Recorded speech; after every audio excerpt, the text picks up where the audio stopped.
Hej og velkommen til DGI's Tennisakademi. Mit navn er Mik, og i dette klip vil jeg prøve at vise dig, hvordan din fodstilling skal være til en god serv. I de to foregående klip har Oliver vist det rigtige greb, og hvordan din kropsposition skal være til serven. Og her vil jeg så prøve at vise benstillingen.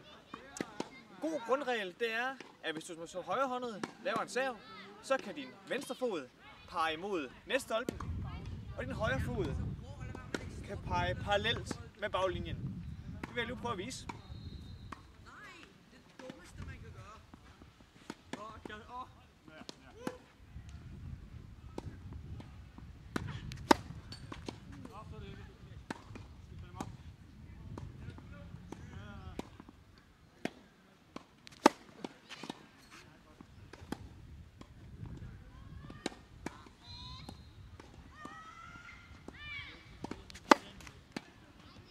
God fornøjelse.